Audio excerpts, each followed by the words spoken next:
Welcome, everyone, to this week's edition of the Wolf's Den.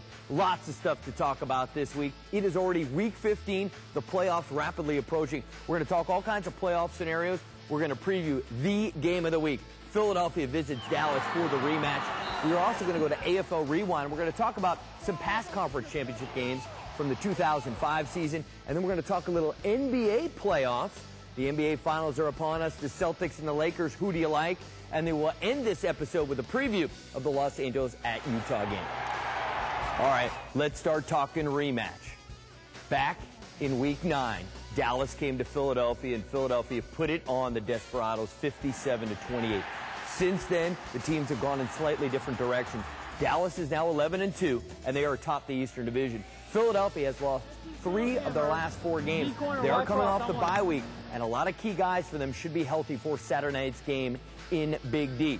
So it's going to be Clint Gauzel against Philadelphia's hoping Tony Graziani. Graziani's been out on IR the last 4 weeks. He is eligible to come back and play in the game. Now, for Philadelphia, some other key guys are going to be back. Brian Save is going to be back. Rod Davis is going to be back. And maybe everybody, at least at the halfway points, everybody's Iron Man of the Year was going to be Mike Brown. Mike Brown expected to play. But for Dallas, their offense is now clicking. They scored 68 points against Cleveland a week ago. Dallas believes that they are the best team in the Arena Football League. Let me help you. There you go.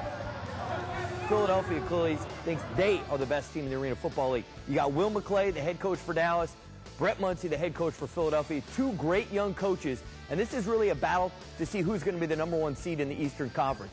If Dallas wins, they basically locked up home field advantage throughout the playoffs. But if Philadelphia goes down there and wins, it's going to make very interesting final 2 weeks of the season. Philadelphia controls their own destiny.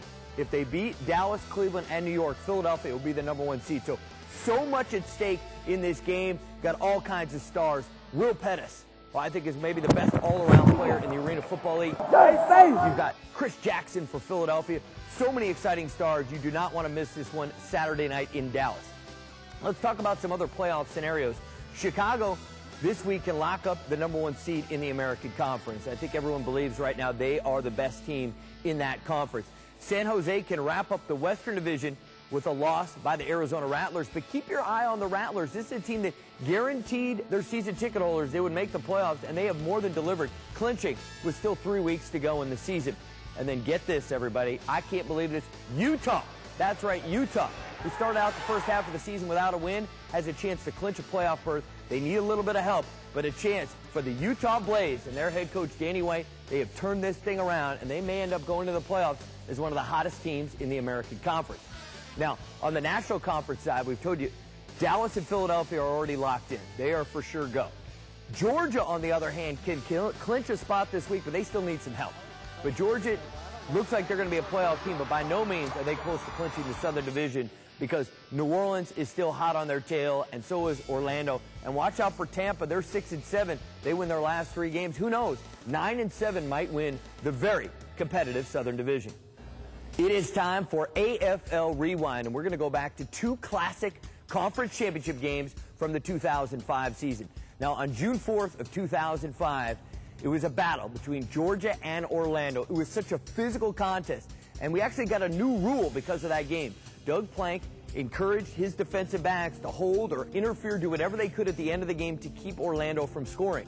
The new rule that came out of that game is if there's a defensive holding call in the final minute, you can add 10 seconds to the clock for the team with the football. So we learned something from that game, but what a job from Doug Plank. He played within the rules at that point in time, and his team got to the Arena Football League's championship game, the Arena Bowl, and what a team they had. Matt Nagy, Chris Jackson, Derek Lee, Troy Bergeron, a very explosive offense, and they had some real studs on the defensive line. So that is June 4th. Now, how about June 5th of 2005? Everybody remembers the confetti game.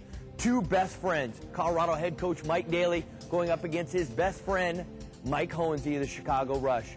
These 2 teams just fought it out. It was such a great game. Late in the game, it appeared as though the game ended, and the confetti started pouring down out of the rafters, and Colorado was celebrating, but there was a penalty. Chicago was able to kick a field goal. The game went to overtime. Ultimately, Colorado won the game. So in that year's Arena Bowl, it was Colorado taking on Georgia. It was a classic. Make the plays that should be made. Colorado won on a field goal in the final seconds, and Mike Daly won his second world championship as a head coach in the AFL. So that is AFL Rewind, 2 classic championship games. Hopefully I have 2 more classics here in 08. Yes, sir, baby, we did it. The AFL playoffs are just around the corner, but our friends in the National Basketball Association, it is time for the NBA Finals. And what a matchup, 2 storied franchises, the Boston Celtics and the Los Angeles Lakers. So many superstars in this, it is going to be awesome to watch. Now, Kobe Bryant, we understand, is a little bit of an AFL fan. Kobe Bryant and his team getting set for the very tough challenge of taking on the Celtics. Now, I got a first-hand, up-close look at the Los Angeles Lakers. My very close friend, Robbie Davis, is the personal trainer for Lamar Odom, one of the stars of the Lakers. So I got invited to Game 5 of the Western Conference Finals, went to the Staples Center, the place was packed. The arena was just electric. Watched the game, the Lakers clinched the Western Conference, and then I had the fortunate opportunity to go to dinner with the entire team with the exception of Kobe Bryant and Derek Fisher. All of us went, Luke Walton, all the guys on the team were so great, but especially Lamar Odom, who treated me to dinner. It was a great time, and you know what made me appreciate about the NBA? Was the close-knit size of the roster. It reminded me a lot of why I love the Arena Football League so much. In the AFL, the rosters have 20 guys, and everybody gets to know the family and friends of the players. It was very much the same kind of vibe hanging around the NBA and seeing the Lakers and all their friends and family. It was truly a special night for the Lakers. Curious who everybody out there wants to win in the finals. I am rooting for the Los Angeles Lakers to win. But what do some of the other AFL players think about who's going to win this year's NBA Finals? I'm probably going to go with the Lakers. I think it's going to be Boston Celtics. I just think KG going there, and they got Ray Allen and Paul Pierce. I think those 3 are tough to stop in any situation. Let's talk Monday night matchup in the American Conference. You've got 2 teams battling to secure a berth in the 2008 postseason. Los Angeles takes a visit to Utah. The Blaze are suddenly hot. In fact, by Monday night, Utah will know if they can clinch a playoff berth with a win against Los Angeles. In L.A., it has been tough on their head coach, Ed Hotchkiss, to find the right quarterback. They signed Sam Keller, who played with Nebraska a year ago. Will Sam Keller get the start against Utah? Remains to be seen, but I think there's a possibility that Coach Hotchkiss will go with new blood at the quarterback position. For Utah, considering all their struggles, they have come a long way. Joe Germain playing great football. They have really good receivers, and Utah has been able to score points throughout the season. The question will be, can Los Angeles score enough points to make this game competitive? Utah, it's hard to believe. They really are going to have a chance on Monday to potentially clinch a playoff berth. You do not want to miss the matchup, 10 o'clock on ESPN2 and ESPN2 HD, as you will see the Avengers taking on the Blaze. Thank you so much for tuning in to this week's episode of the Wolf's Den. We have a big episode coming up next week. You cannot miss it.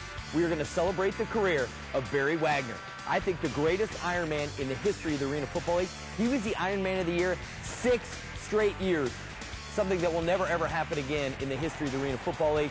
So we're going to talk about the career of Barry Wagner. That's going to be on next week's episode.